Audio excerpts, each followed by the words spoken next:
portion of the press conference. We'll begin with an opening statement from Coach Moore.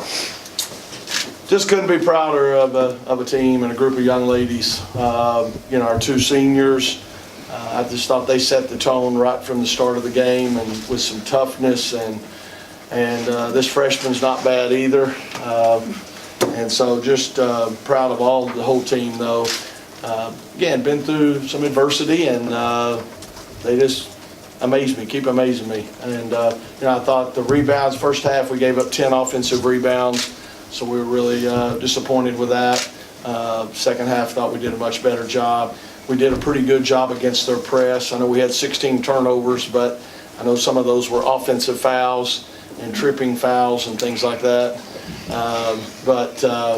Again, just a great performance. We're really excited about having an opportunity to move on. All right, at this time, we'll open the floor up for questions for the student athletes. Anyone have a question, please raise your hand. Yes, sir. Lisa, gotta ask. I feel like we talked about it a lot, but obviously going back to Greensboro now, going back to your home, can you talk about it one more time, getting a chance to play there in this big of a stage? Yeah, this is a bigger stage in the ACC tournament, but I'm still very excited to play in front of the home crowd, and I know a lot of fans from Raleigh will make the trip.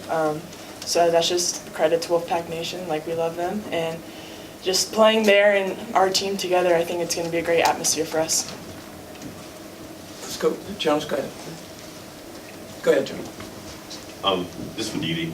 Coach Moore said the seniors really set the tone, and it appeared like you were playing like you were not ready to end your career. It's pretty accurate to say that was your mindset from the beginning. Okay. Yes, I would definitely say that. I was giving my all tonight, for my teammates, and just, I really wanted to continue this journey that we're on and see where it can go. Yes, sir, over there, and then we'll come back here. Key, this game a year ago against Maryland, you had a 20-point performance, and obviously tonight double-double. What is it about the second round of the NCAA tournament that brings out that kind of an effort from you?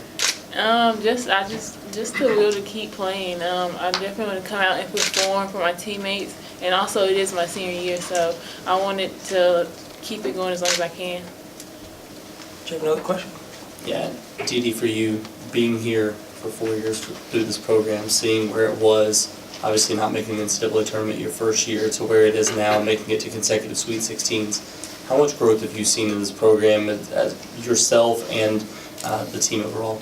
Well, speaking for myself, I think I've grown as a player quite a bit, comparing it to my freshman year and now.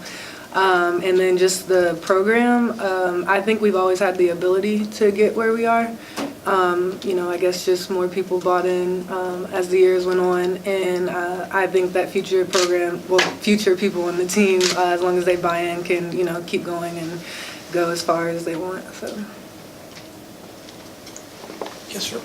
I want to ask you any players about the defensive strategy tonight, because obviously, Didi, you got the primary assignment against Howard, but it looked like you were getting help depending on which side of the floor the ball was on. Can you kind of explain a little bit how that worked? Go ahead, Didi. I was supposed to stay with her the whole time, but just the way the screens were happening, 9 times out of 10, me and Kiera ended up switching. It just kind of happened that way. It wasn't supposed to go that way. So. Yes, sir. You guys combined for 36 rebounds tonight.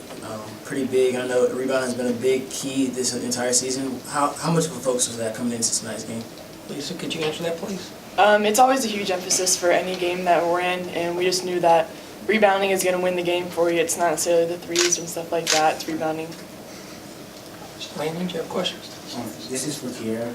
So it seemed like sometimes Coach was saying, go and push the tempo, and sometimes he's like, slow it down. So especially when we're playing a team like Kentucky, depends what happens. How hard is it to find that balance between just going with the ball and running your offense?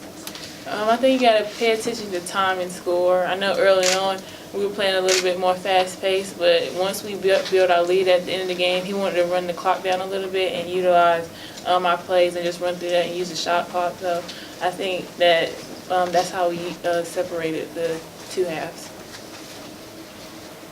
Any other questions for the student athletes? Yes, sir. For any of you, there's been a lot of talk, obviously, this week about the crowds at Reynolds. The crowd tonight seemed to play a pretty huge part, especially late in the game. And how significant was the crowd tonight for you guys? Dee Dee, could you answer that, please? I feel like I definitely feed off the energy of the crowd. It definitely pumps me up to play even harder. I'm not sure if it was a sellout crowd, but it looked like a lot of people when we were doing the player announcements. Just hearing them cheer, it was like, you know, just all through Reynolds, and not really. I was like, wow, like our fans are great. So yeah. Okay, we've got time for one more question for the student athletes. Anyone? Oh, there you go. Gary, we talked about this a couple days ago. You're coming from the Big Ten. Your next opponent is a Big Ten opponent. How many of the players in Iowa were there when you were playing?